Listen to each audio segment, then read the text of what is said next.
Okay, there we go. We're live now. So let's go in. I'm guessing you had a chance to go over like the reading and then the video. Yes. Okay.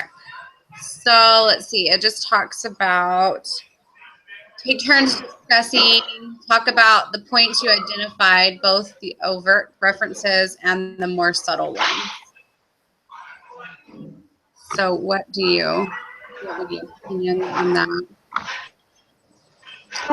Yeah, I should have written them down, but I can't find the document now. But let me. Oh my gosh. I know. Oh my gosh. Let me try to find it. But I know. Like for one. Sorry. Want me to wait a second? Things here. I know. Oh no, that's not good. Well, I. go ahead. One thing that he said was like trying to I need a technical term. I need to get my document out. But he said not trying to identify the problem and not I guess not attacking each other. Let me just get my document out. No, you're fine. You're fine. Yeah. So I thought it was interesting. My video kind of flared out halfway through, so I ended up reading the transcript. And I think I almost enjoyed that more because I could just like actually, look at what he was saying. But it was just interesting because he did a really good job of like going through and like setting off in the beginning for each person, kind of going over like their likes and dislikes, and instead of just he was just super enthused about everything and just made them feel like they were valued in the beginning, which I thought was really important. And then oops, where did my readings go? And then he was just like super positive and helped them. He like the way he worded things, he just kind of rephrased what they were saying and then made it into a super positive outlook for just the general, and instead of like agreeing or with anybody and just being like, yeah, this is, you're right. Obviously it's Jimmy's fault. He was just like, or obviously mom is more worried than dad, he kind of brought out, oh, dad is worried, maybe not as worried as mom, and this is what you're worried about, like he did a really good job of kind of bringing that out. And I thought that was more of the, not necessarily the overt, I guess, but that would be more of the less overt. But he just, I don't know. I just liked the way that he didn't change what they said, but he just brought out the highlights of it in a way that they could understand it and in a positive way.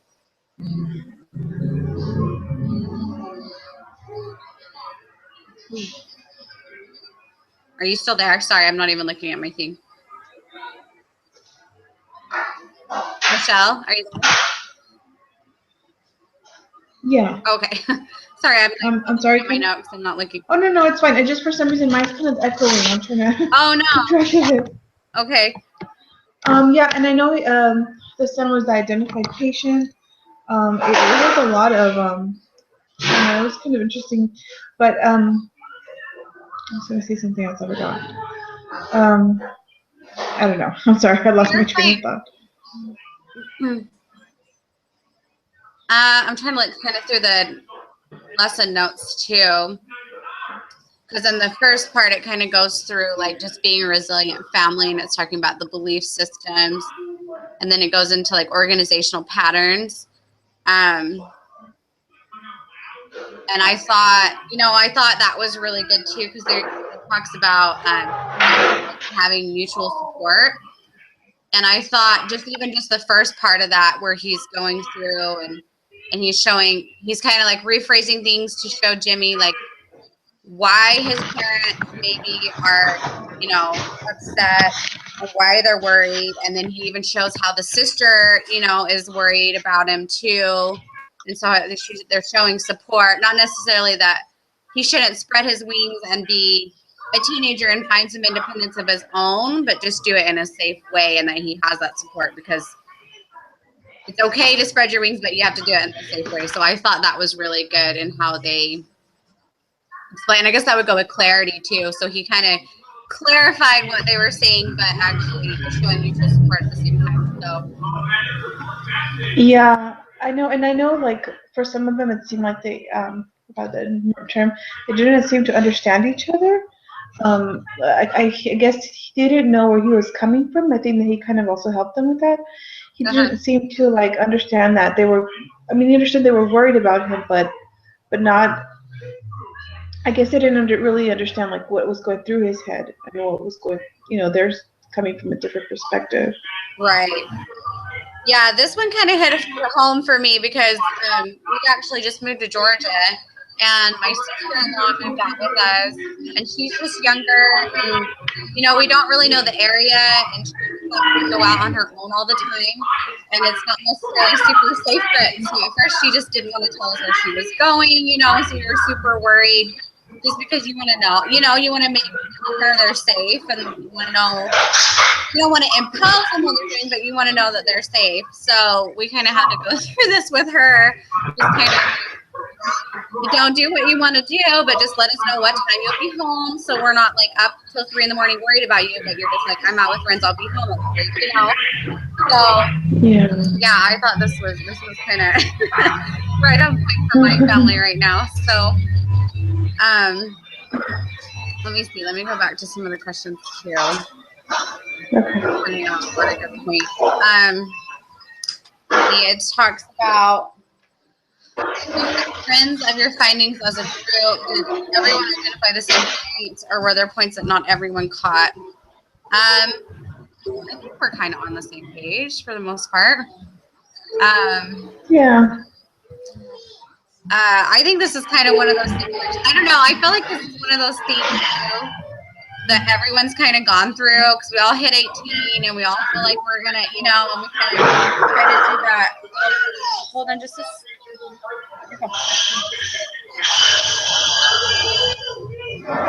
kids running around.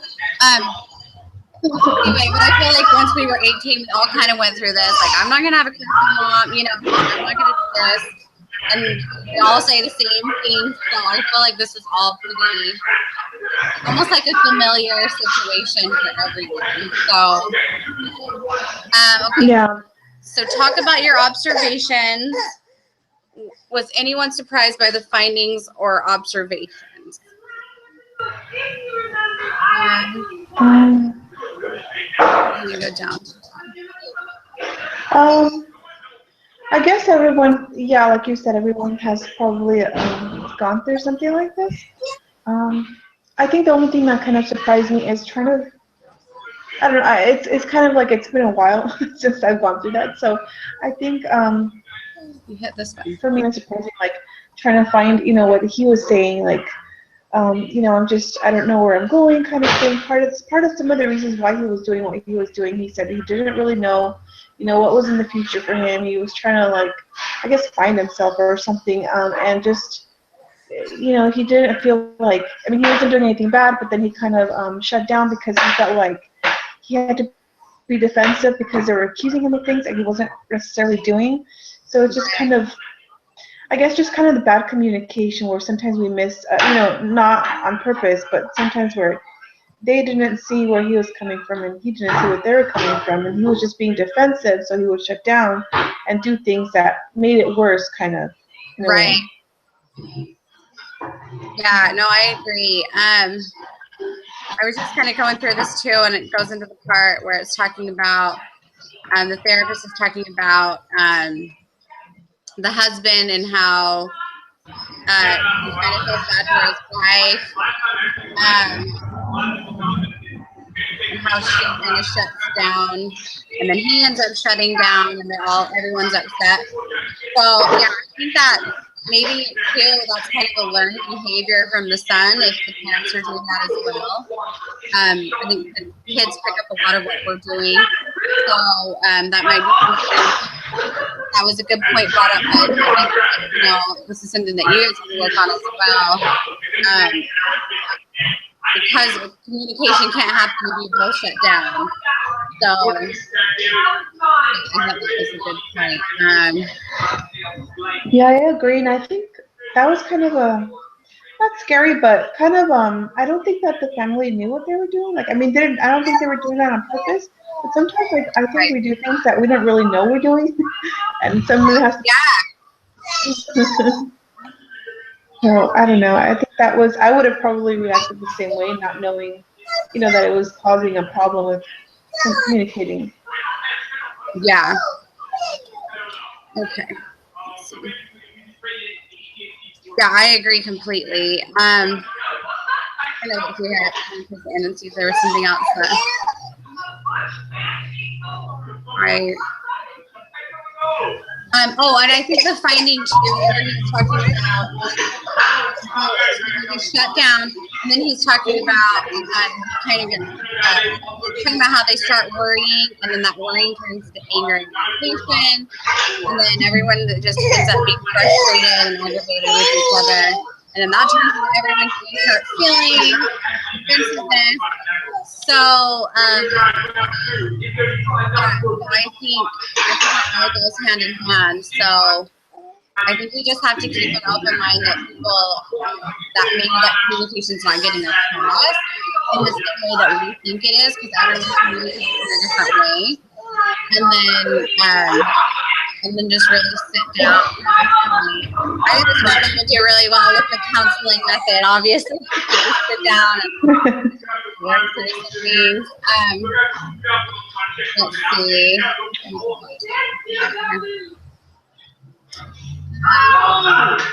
Discuss and record how the treatment professional or paraprofessional might prepare to capitalize on such opportunities.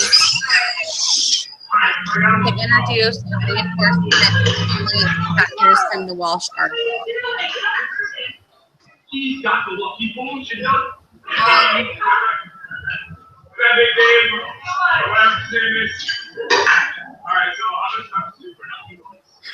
So this talks about if you're in the notes from the reading, so it's talking about like all the different processes. So there's decreasing risk factors, reducing negative chain reactions that heighten risk for sustained impact and further crisis, strengthening protective family processes, and bolstering family and individual empathy through successful problem mastery. That's on, I don't know if you have the book, that's in like the 5th page. Okay. So I think with that, like even with the first phase of decreasing risk factors, so I think for the situation with the son, I think that would be, now that they've kind of communicated like why they're worried, and they can kind of see like how he's feeling emotionally with everything.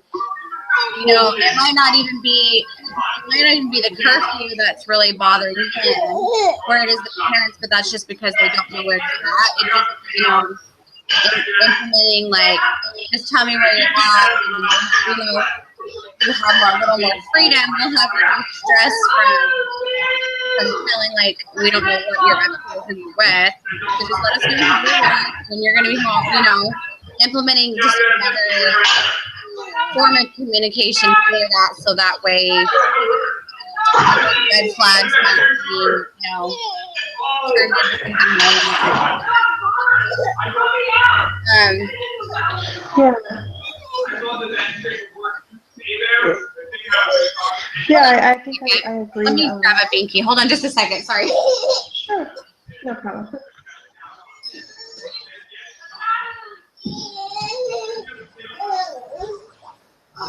Okay. Sorry. That's okay. So the next one was talking about, in this process, the next phase was reducing negative chain reactions that sustained impact. So it just talks about like overcoming obstacles and understanding, prolonged strains. So I think that kind of, those two go hand in hand, because it's kind of better communication, then I feel like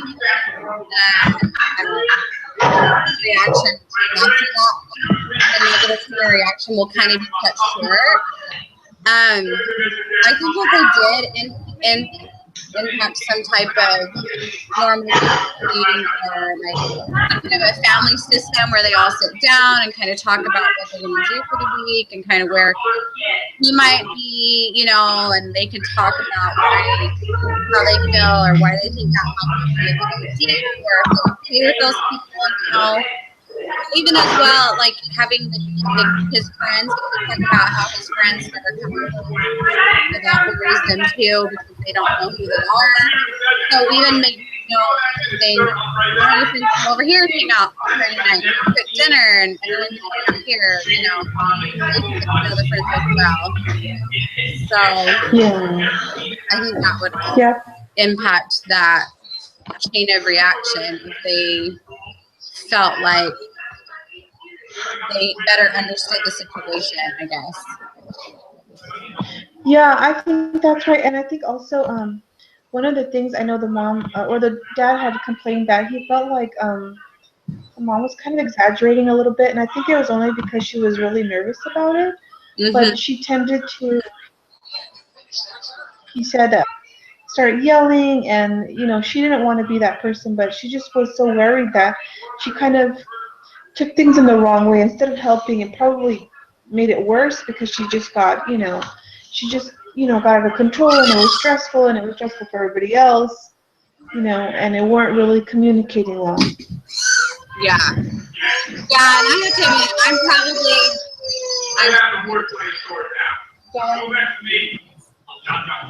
too. You know, you get worried and you get worried Yeah. and you just let things just kind of build up and build up instead of just like fixing the problem at the core or just getting the answers when you have, the question. But that might be something too that a husband and wife can work on together, like if they can find a way to safely do it without getting in an argument, but just being like, I think you're taking it a little out of control. Just calm down. Let's talk about it. He's probably just being a kid. Let's text him. We'll talk to him when he gets back. Like I think too, if they made that more like leaned on one another more instead of it being like, oh, it's mom's just worried. So I think that puts a little demeaning on his part too.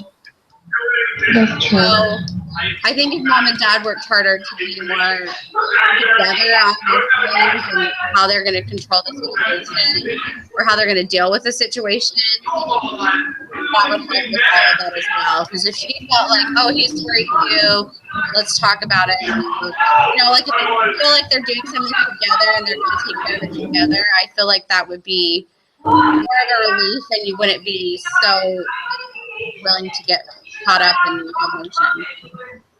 Yeah, and I think it's hard because I mean I can imagine reacting the same way, but I think it takes a lot of practice and a lot of trying to like I guess being more resilient, but I just think it's hard. It's a hard situation to be in.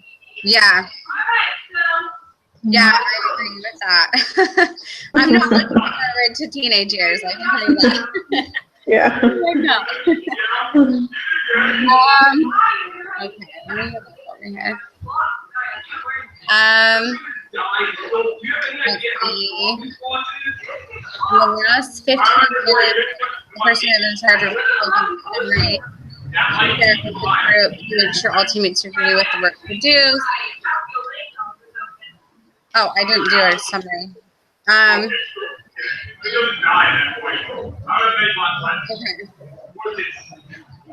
Oh, okay. So we just need to write up a summary. So I can just do that, kind of summary of what we talked about, how we feel the situation was. And then if you're okay with it, I'll just email it to you, and then you can look over it and add, put any input, and then just email it back to me, and then I'll submit it tonight with this hangout. Does that work? Yeah, that way we're not sitting here just typing to type. So, okay, perfect. Well, I think, do you have any more questions or anything else that you want to add, or you're good? Yeah, I think I'm good. Okay, yeah, I feel like we're kind of on the same page, so that's nice. Yeah, so just look for your email from me. I'll text you and let you know when I send it to you, and then just look over it, and then I'll just submit it for us, and we should be good. Thank you. All right, well, have a good day. Talk to you later. Bye-bye. Okay, bye.